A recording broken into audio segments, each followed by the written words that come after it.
Moral judgments cannot be based on feelings, no matter how intense those feelings are. The gospel calls us to be a people of forgiveness and reconciliation. Violence begets violence, and revenge contradicts the teachings of Christ. Sure, it's difficult. Yes, it's sometimes hard to forgive, but doing the right thing is often difficult. And revenge is just plain wrong. Here's something else to consider. We all make mistakes. I sure do. What if someone were executed and later we found out he was innocent? It's happened, more than just once or twice. Since 1976, 48 people convicted of murder were later found to be innocent. Putting an innocent person to death is a mistake we just can't make. Societies become organized to protect their members. The intentional destruction of human life can only be a last resort to achieve that goal. While we like to think of ourselves as civilized, the United States is the only Western industrialized nation that uses capital punishment. Stop the tape again and discuss what you've just seen, and also consider this question: why do we kill people to show that killing people is wrong?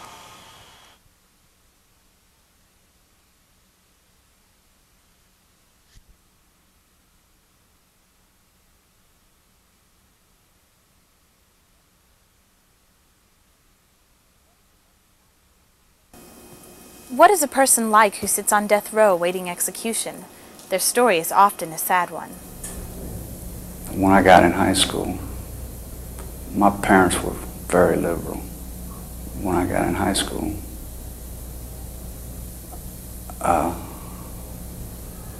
started experimenting with different things, drugs and alcohol.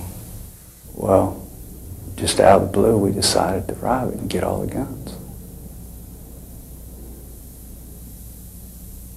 We went in there and I ended up shooting the guy who owned the store. He didn't die, but the guy that worked for him, he died. He was dead on the spot. And we took the guns and we left.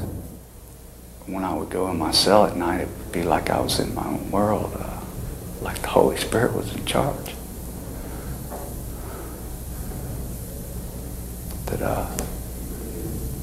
That the Holy Spirit was cleaning my life up so I could come out and be an example to other people.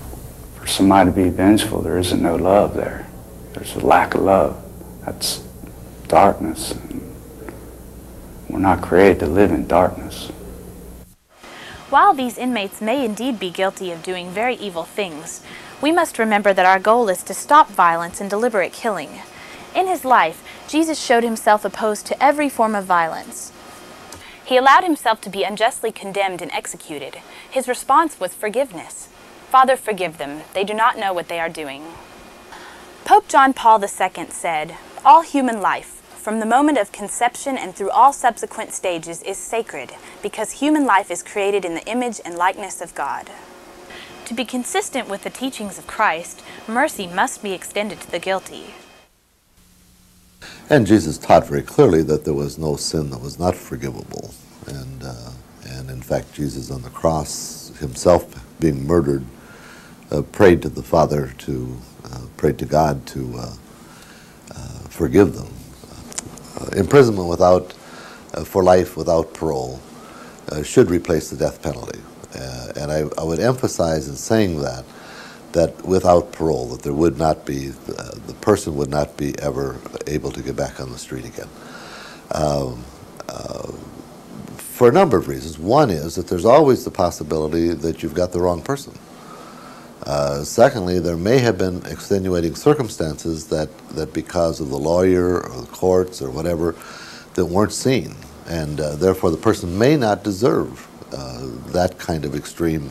And that may be able to be shown, but once a person is dead, no matter what comes up later on. But we would teach, and the New Catechism clearly restates that even though you have the power and the right to stop, or not the power, but you have the right to stop an unjust aggressor, either in terms of yourself or for the common good. But it goes on to teach that if a bloodless way is possible, then public authority should use the bloodless way rather than the violent way of death. Life belongs to God only, period. And our intervention in that is only when it's in self-defense and in the most extreme case. And there's just no other way around it. We've given you a lot to think about on this video. Discuss the death penalty with your friends, your parents, and your teachers. This video is called Capital Punishment, the Death of Morality, and that's really what it's all about. When we as a people approve of capital punishment, a little of our own morality dies too. It hurts us, and it hurts God also. As Bishop McRaith just said, life belongs to God. Think about it, and I'm sure you'll do the right thing.